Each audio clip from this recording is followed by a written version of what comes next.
Hey guys, welcome back to The Dent Life. My name is Komal, and in this video I'm going to be talking about the day in the life of a dentist.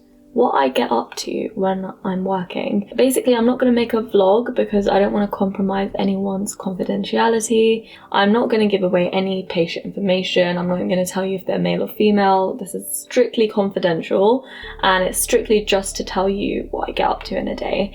And I'm going to put some pictures over here. They're not pictures that I took, they're going to be pictures from like Google or something, just to show you what I see in a day. Create a bit of an image for you guys. So what do? I wake up at 7 and then I take about half an hour to get ready. Then I go downstairs and I wake Leo up, and then we go on a little walk for about 20 to 30 minutes.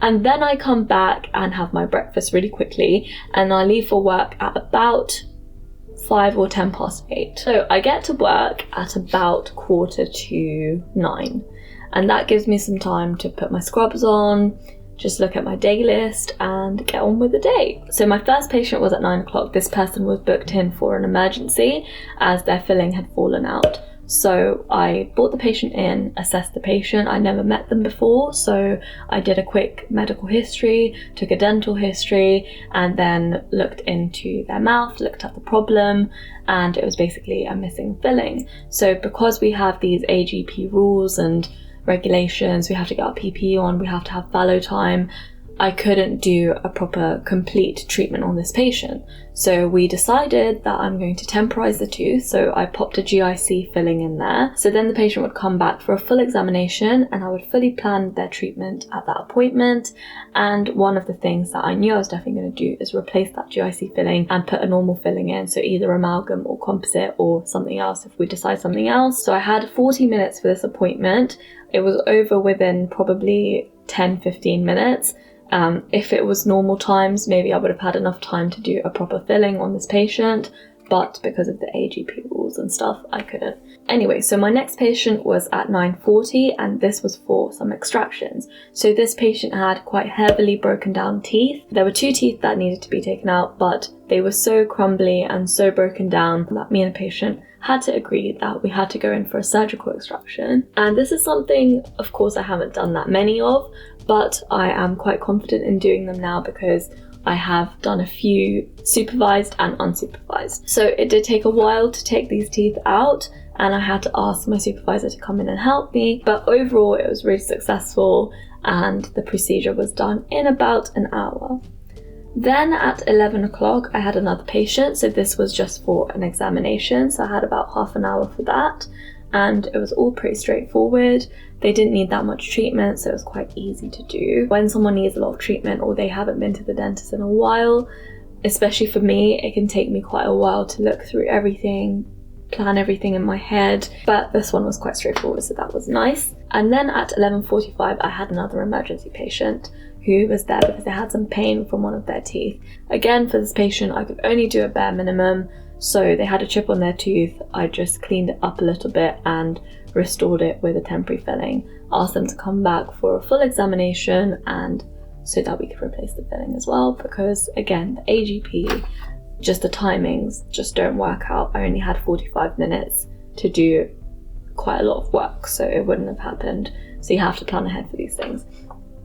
So that was my morning. I had 4 patients, and in between the patients is when I do my notes. It takes a while to do notes because they just have to be so in detail. You can't really miss things out. It has to be step by step what you did throughout the whole appointment. So I have some templates that I put on the system, so everything I do I have a template for, and then I go and fill everything out and double check everything, and that reduces my time by a lot. And I definitely recommend this. If you're a dental student, if you are a dentist, whatever, have some templates and put them on the system because it's just so much easier, and there's just prompts everywhere so you don't forget to put anything on there. And if you want to download my templates, go onto thedentlife.com, go onto the clinic resources page, and there are lots of templates for you to download on there. You can tweak them, you can do whatever you want with them, but they have really helped me so much. And also that morning I had to do 2 triage phone calls for people that had called in for emergencies, and that took me about 15 minutes each to complete. Again, because I have a template for this, I make sure I remember to ask all of the questions, I make sure I haven't missed anything out, and just gets me through the process really smoothly. Okay, then I had lunch. Lunch is for about an hour, and I can do some admin at lunchtime as well. At 1:30 is when the afternoon started for me, and I had 2 little babies to examine, so that was quite straightforward. They wouldn't really let me look into their mouth, so all you can do in that scenario is just ask the parent a lot of questions and make sure you know everything about their oral hygiene and diet, and yeah, just make sure you've answered all of the parents' questions, and keep seeing these babies, keep seeing these children again and again. Make sure you don't force them to do anything they don't want to do, because then they won't ever want to come back to you and they won't like you. Yeah, so that was quite nice. And then I had loads of time left over after that to do their notes and do other admin things that I needed to do, because it was about 5 minutes per child, because you know, babies don't let you look into their mouths, they just want to cry. So it's very cute though when you have young people coming into the practice. And then at 2:30 I had another regular patient of mine. So I have a lot of patients who need quite extensive treatment, and I've been seeing them weekly, every 2 weeks, every 3 weeks, whatever it is, to just carry on with the treatment plan, because it's quite an extensive treatment plan. And patients like these are really great to use in case-based discussions, because you can see how much dentistry you've done on this patient and all the skills that you've used to do this. So yeah, I take extra time with patients like these because there's just so much to do and I don't want to miss anything out. And I need extra time to just take some pictures, have these conversations where I have to explain what the treatment's going to be, what it's going to consist of, why the person needs that treatment, and then I might use the case in a case-based discussion. That's something we do monthly. We basically show the supervisor a case that we've done and talk through it, get some opinions on it, get some advice on it, and then at the end of the year you do a big case-based discussion to show that you're a competent dentist. And this is something you also do in 5th year for your finals exams.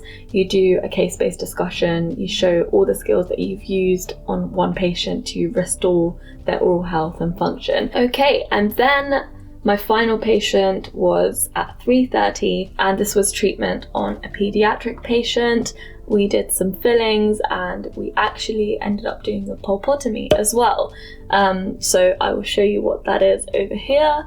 Basically a very eventful day. I had all together, including the phone calls, I had 10 patients. So it doesn't sound like that much, but it gets quite stressful really fast. So I think what it is with being a foundation dentist is you're not used to seeing that many patients at all. At university, the maximum patients you see a day is probably 4. I don't remember seeing any more than that in a day. I also had to do a referral at the end of the day for one of my patients. So altogether, lots of paperwork, lots of patients. You just have to be on your feet the whole time. You have to be alert the whole time because you're just seeing patient after another. So yeah, it's a lot sometimes and it can get quite stressful, but I actually really enjoy it when I have a busy day. So this was quite a busy day for me. And yeah, I really just enjoyed it because the day goes so fast. And this day I left at about 5:30. I got home, and when I get home I just either do some yoga if I have some energy, or I just chill out because there's just a lot. But then I only chill out for an hour because I have a lot of admin to do. The admin is basically the e-portfolio stuff, and that's requirements you need in the foundation training year. So every month you have to complete a certain number of tasks, and I will make another video to talk about that as well, because when I was in 5th year I completely had no idea how much work the e-portfolio is. Like, there's so much to do. So on a typical day I'll chill till about 6:30, then do admin for about an hour, and then have my dinner, and then by then I'm so exhausted and I just want to go to bed. So that is the day in the life of a foundation dentist. It's quite hectic, but I really enjoy it. I honestly do. Like, it's stressful, but I like being challenged. I like being on my feet. I like interacting with all these patients. I find it so fun, and what helps is that my practice is just great as well. So yeah, that is the day in the life of a foundation dentist. I hope you enjoyed this video. If you want to see more from me, subscribe to my channel, go and check out my website, go and check out my Instagram. I'm going to be posting a lot more stuff this year, I hope. So I will see you soon.